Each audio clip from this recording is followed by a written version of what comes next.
Let's move over to Michigan, and we've been holding this story, and there's been some interesting developments actually also, where you've seen some Muslim and Arab leaders in Michigan come out and explicitly endorse Donald Trump. You've also seen, obviously, movement away from the Democratic Party there, and it could be a significant effect in the overall Michigan vote because of the Israel-Gaza war and Kamala Harris's support for Israel. Here, President Obama took to the stump last night to lecture Muslim Americans about why they should vote for Democrats and for Kamala Harris. Let's take a listen.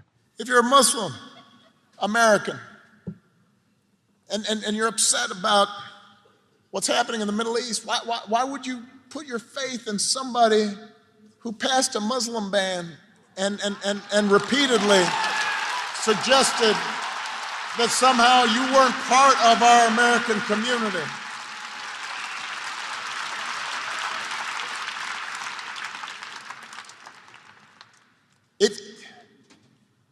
If you're an African American or Latino, if you're from Puerto Rico and you see somebody whose values seem to indicate that you're not part of their equation, how do you think it's okay? How can you tell yourself it's okay as long as our side wins? More lecturing, pandering, and hectoring from the Obamas. How will it work out? This doesn't land poorly with me. I mean, he's basically saying, like, look, if you think that you're part of their club, you're not. And they may want your vote right now, but, like, you know, post-election day, you're going to once again not be in the club because we can hear what they're saying about you now and what they've said about you in the past, et cetera. I think Bernie Sanders, he put on a video. What did he say?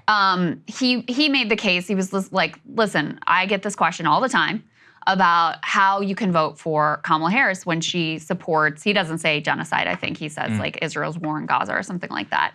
And he's like, listen, I'm with you. I also really, you know, disagree with the direction. And he lays on a couple things. Number one, he believes that Kamala Harris and Joe Biden will be more movable on the issue. I think there's something to that. I mean, the Trump coalition, there is, like, he is not going to care what college students have to say on the issue. They're not part of his coalition. There is no part of his coalition in significant numbers that is opposed to the direction in Israel. Bibi wants him to win. He's said, you know, he's complained about Biden from the right, saying he hasn't given Bibi carte blanche enough. So Bernie makes the case that, you know, you're going to have more of a chance, even on this issue, to move Kamala Harris than you are to move Donald Trump. And then he says, this is not to, you know, dismiss how important these atrocities are and how much people care about it. But, you know, there are another set of issues, too, where it's very clear. He talks about climate change. He talks about women's rights. I think probably talks about economics. I can't remember specifically, on which Kamala Harris is clearly superior. So, you know, I get it. I see you. I agree with you in many senses, but this is the path to go down. So that was the case that he's making. To me, the takeaway both from Obama's comments here and Bernie Sanders' comments and, you know, some of the posturing from the Democratic Party, Kamala Harris, I think, had some Muslim leaders up on stage with her that were endorsing her in the state of Michigan, is they recognize that this is an issue. Yeah. Well, and I think they recognize, Bernie Sanders' comments in particular, Obama's, part of what I object to is that he just frames it around like this is only an issue for Muslim Americans, which is like, actually, no, it's an issue for a vast swath of your coalition, young people, non-white people, yes, Arab Americans, yes, Muslim Americans too, but you don't have to have a direct, like, familial or cultural connect to the conflict to care about a genocide being perpetrated with your dollars and in your name.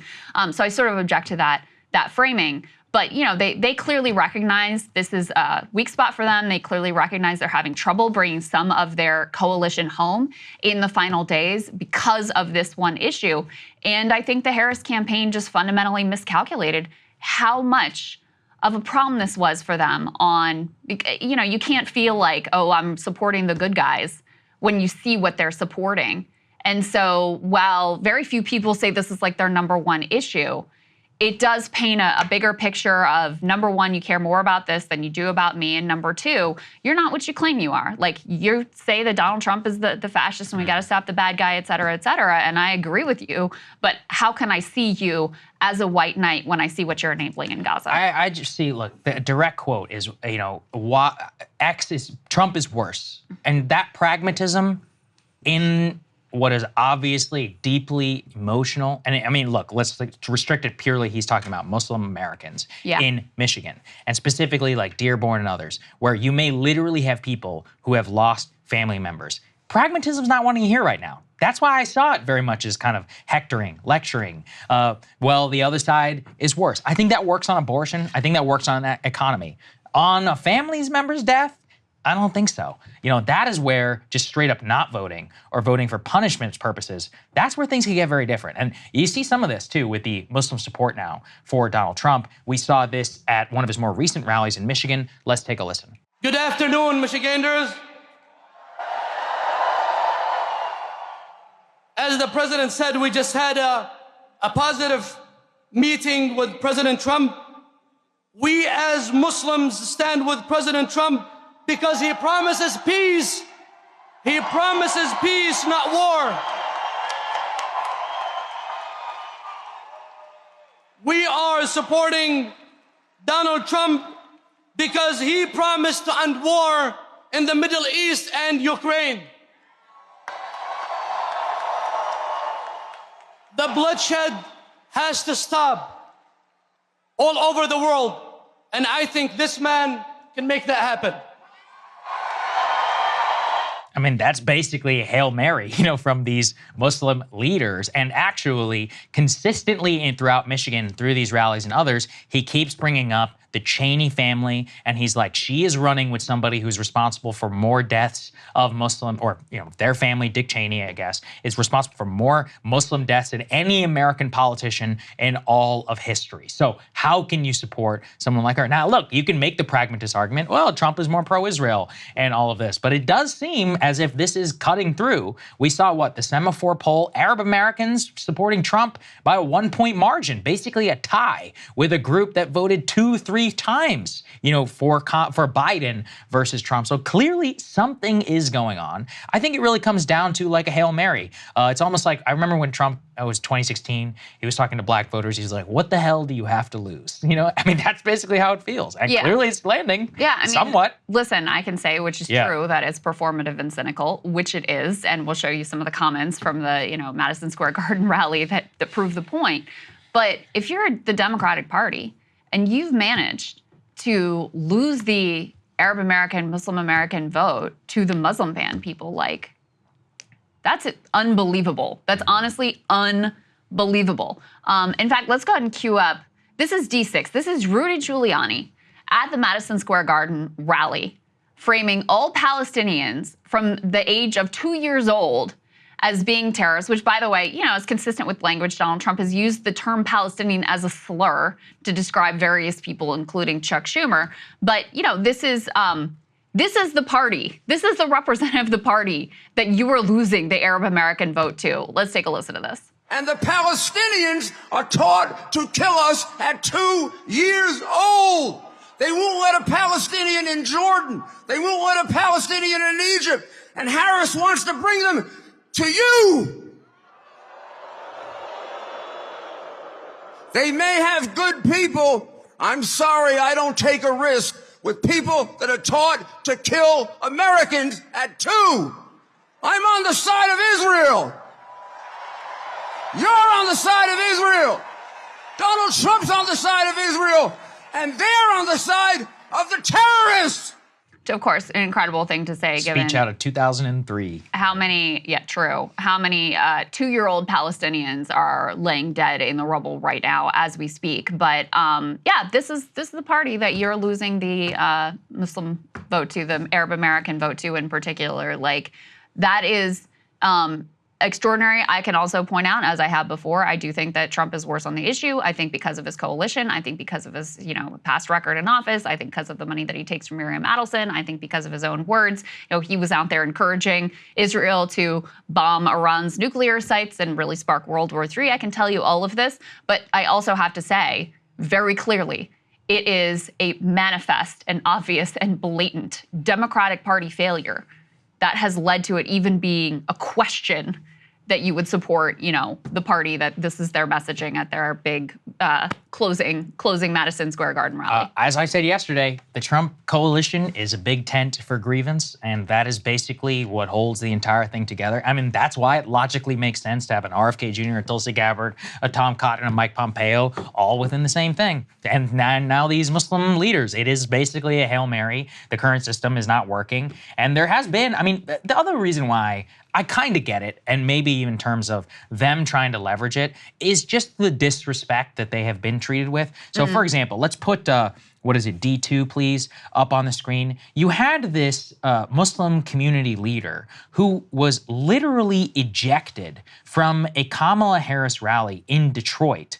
What was that? It was on October 25th, just a couple of days ago. He attended the invite-only event. It was in Royal Oak, Michigan. Excited to hear from Harris and Liz Cheney. He went through security checkpoints, sat down on his seat, was answering emails. 10 minutes later, staffers from the Harris campaign came to his seat and asked him to step to the back. He was asked to leave the venue, told by authorities if he didn't leave that he would be arrested. So he was literally invited, then kicked out. They assumed, I guess, that he was going to be either asking a critical question or was going to speak out against both Gaza and or Liz Cheney. They racially profiled him. Yeah, that's the bottom line. Oh, there's an Arab dude here. Gotta get him out. Can't have that. He must be a protester. Yeah, what kind of bullshit, can you, then that's kind of what I talked about with the Latino thing earlier. When you have that level of rhetoric on one level and then action on another, some people just want to burn it all down. That's what I think a lot of this Trump support is. Now, Ro Khanna's been trying to clean this up. We could put the next one up on the screen, D3, please. He said, I invited Dr. Ghanim for a delicious Yemeni meal. It does look delicious. Let him know that he is absolutely welcome in the Democratic Party and he never should have been removed from the Harris event. But, the Ro on cleanup duty here. Yeah. Ro on janitorial duty is just not going to cut it. It's just not. And, I talked about Dearborn. Let's put that one next, please. Here you have Abdullah Hammoud. He's the mayor of Dearborn, Michigan. And he says Dearborn specifically said he is not endorsing. I am not here to endorse any single candidate. He said people should vote their conscience. And he said we cannot condone any president that uplifts any administration that bombs every school, decimating children to smithereens. That is the message we have. And those are the values we will take with us through November. Yeah. So if you put Stein vote plus Trump vote there together, you're looking for a real upset. And, in a certain sense, I understand it. I understand it as much as I understand Latino support or any of the other, I talked about the MAGA rally and MSG and what it's about screw you, fuck you, basically to higher institutions. And there's no reason why Arab Americans and Muslim Americans would not feel the same way as people in Pennsylvania, Wisconsin, or Michigan. Yeah, I co-sign the message there from the Dearborn mayor, who we've had on this program a number of times and has been a thoughtful and open-minded critic, I think, from the beginning. How can you tell people that they have to or coerce them into voting when they see what's going on? So, the thing we put up briefly was Ro Khanna saying, oh, look at these cynical billboards. Yeah, right. Tying Kamala Harris and Liz Cheney together. That's not cynical. It's true. It's you are true. campaigning with her. That's right. So, they're running around together doing joint town halls. You yourselves are trying to tie them together.